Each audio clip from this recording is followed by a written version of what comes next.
గణేష్ నిమజ్జన వేడుకలకు 3,000 మంది పోలీసులతో బందోబస్తు కల్పిస్తున్నట్లు తెలిపారు సెంట్రల్ జోన్ డీసీపీ శిల్పవల్లి. ఇతర ప్రాంతాల నుంచి ప్రత్యేక బలగాల్ని పిలిపిస్తున్నామన్నారు. సమస్యాత్మక ప్రాంతాలపై స్పెషల్ ఫోకస్ పెట్టామన్నారు. ఇప్పటికే షీ టీమ్స్, ఎస్ఓటీ పోలీసులు ఆకతాయిల్ని గుర్తించే పనిలో ఉన్నారన్నారు. ప్రతిసారిలాగే ఉదయాన్నే ఖైరతాబాద్ గణేశుడి శోభాయాత్ర ప్రారంభమవుతుందన్నారు. నిమజ్జన వేడుకల్లో ఎలాంటి ప్రమాదం జరగకుండా భక్తులకు, పోలీసులకు సహకరించాలంటున్న డీసీపీతో Anil Yadav face to face. Hyderabad city పోలీస్కి గణేష్ నిమజ్జన అనేది ఇట్స్ అ వెరీ ఇంపార్టెంట్ బందోబస్త్. దీనికి సంబంధించి ఎవ్రీ ఇయర్ ఎట్లా అయితే జరుగుతుందో బందోబస్తు, దాన్ని ఎక్స్పీరియన్సెస్ తీసుకొని అట్లనే దానిలో ఎటువంటి ఇంప్రూవ్మెంట్స్ చేయాలనేది కూడా సిపి సార్, మా అడిషనల్ సిపి సార్ అండ్ ఇంతకుముందు ఇక్కడ వర్క్ చేసినటువంటి ఆఫీసర్స్ అందరి సలహాలు తీసుకొని బందోబస్తుని ఇంప్రూవ్ చేయడం జరిగింది. అట్లనే various coordination meetings with other departments అవ్వచ్చు, లేకపోతే మన ఆర్గనైజర్స్తో కానీ వీళ్ళందరితో కూడా కోఆర్డినేషన్ మీటింగ్స్ తీసుకోవడం జరిగింది.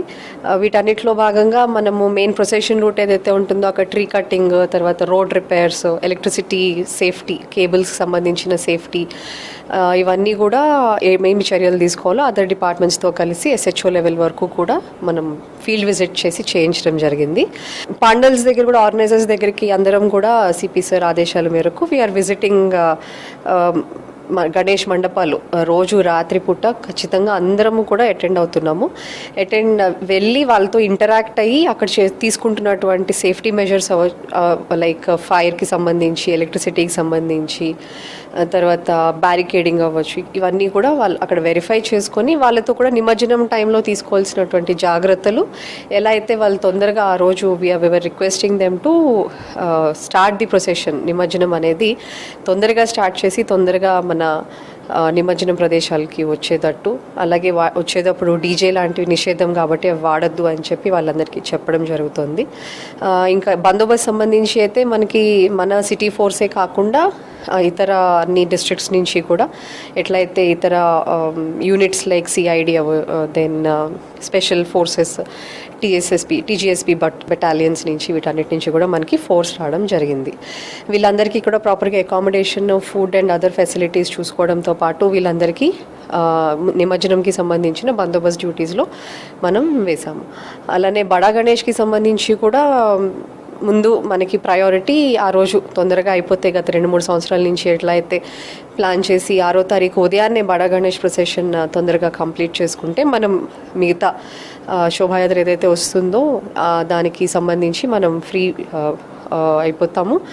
దాని మీద ఫోకస్ చేయడానికి కూడా మనకు ఆస్కారం ఉంటుంది కాబట్టి బడా గణేష్ కూడా ఈసారి 12-1 కల్లా కంప్లీట్ చేయాలని మేము ఎయిమ్గా పెట్టుకోవడం జరిగింది. సెన్సిటివ్ ఏరియాస్ కూడా గుర్తించడం జరిగింది. ముఖ్యంగా పాండల్స్ కానీ, ఎన్ రూట్ కానీ ఉన్నవి గుర్తించడం జరిగింది. అక్కడ ఎటువంటి ప్రికాషనరీ మెజర్స్ తీసుకోవాలి అవన్నీ కూడా ప్రతి సంవత్సరం తీసుకున్నట్టే ఈసారి కూడా తీసుకుంటున్నాము. అట్లనే ఫ్లాగ్ మార్చెస్ చేయడం, వచ్చిన outside force, RA forces అన్నిటితో ఫ్లాగ్ మార్చెస్ కూడా చేస్తున్నాం.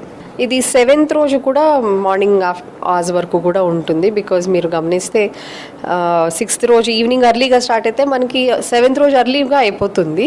ప్రాబబ్లీ ఈసారి మేము 7th కూడా అర్లీగా అయిపోతుంది అనుకుంటున్నాం. ఎందుకంటే 7th రోజు నైట్ గ్రహణం అని అంటున్నారు కాబట్టి అందరినీ కూడా 6th రోజు తొందరగా తీయమని ఆర్గనైజర్స్ కూడా, మన భాగ్యనగర్ గణేష్ ఉత్సవ సమితి వాళ్ళు కూడా అందరినీ కోరడం జరుగుతుంది. మేము కూడా 6వ తారీఖున ఈసారి తొందరగా వస్తారని అనుకుంటున్నాం. Crime teams and she teams ఎప్పట్లానే వాళ్ళు ఆపరేట్ చేస్తూ ఉంటారు. Undercover they will be operating. And మీరు ఎట్లా అయితే ప్రతిసారి వాళ్ళ వర్క్ అవుట్కమ్ ఎట్లా చూస్తారో, ఇట్లా అన్లెస్ చేసే వాళ్ళు తగ్గితే తప్పితే వీళ్ళు చేసే వర్క్ అయితే ఇట్ విల్ బీ సేమ్.